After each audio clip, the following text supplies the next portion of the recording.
Hello there, welcome to ASFM, the Maths Core June 2023. Here we're looking at question 8.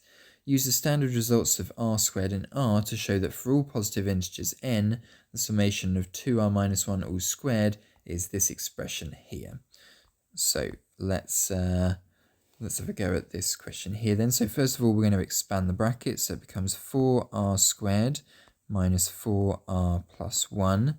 And that gives 4 brackets n over 6, n plus 1, 2n plus 1, minus 4 over 2, n plus 1, add n.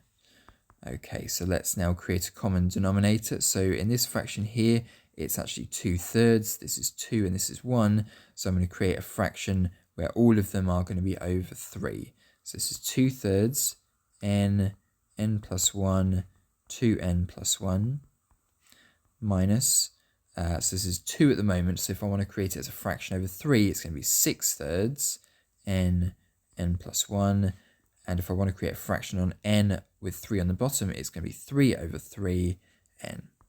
Now, the reason I like to do that is because now when I factorize, it's going to be a little bit easier. I'm going to factorize third and an n, because those are the common factors between these three terms. So what do I have left inside my square brackets?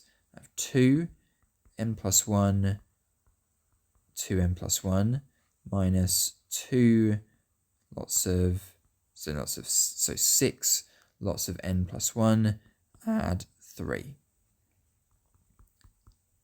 Okay, let's now open up all the brackets inside our big square bracket. So it's going to be 4n squared, 3n adds 6n, add 2, minus 6n minus 6, add 3. Let's simplify what we've got inside there. So it's going to be 4n squared, 6n's cancel out, and it's going to be 2, add 3 is 5, minus 1, minus 6 is minus 1. So there we are, that's exactly what we wanted. So therefore, a equals 4. Fantastic. Part B, hence determine the sum of the squares of all positive odd 3-digit integers. Okay, so we want to do a summation from something to something.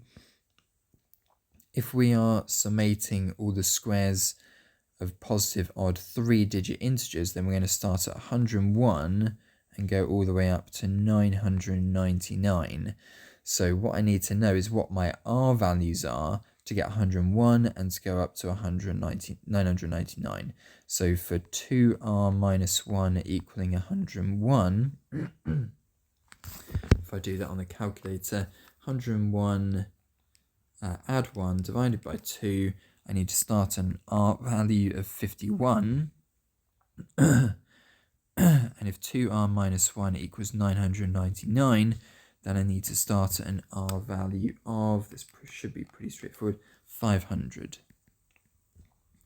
Okay, so what this question in part B is asking me to do is do the summation from 51 up to 500 of 2r minus 1 squared, because that will generate all of the positive odd 3-digit integers between 101 and 999. If I start by substituting in 51, then I get 101, and I'll need to go through all of those odd integers because 2r minus 1 creates those odd integers up to 500, which gives me 999. So to do that, we're going to do the summation from 1 up to 500 of 2r minus 1 squared, and take away the summation from r equals 1 up to 50 of 2r minus 1 squared. So substituting 500 into the formula will give me a third times 500 times 4 lots of 500 squared minus 1. Take away a third lots of 50 times 4 times 50 squared minus 1. Let's work each of these out individually. So 500 times 4 times 500 squared minus 1, all divided by 3. And that gives 1,666,66500. Take away 50 times brackets 4 times 50 squared, take away 1 over 3, and that gives 166,650. So if we now do the subtraction of those two things, and we get 166,499,850. So there we are, that's the answer for question 8, worth a total of 8 marks. Let's now move on to question 9.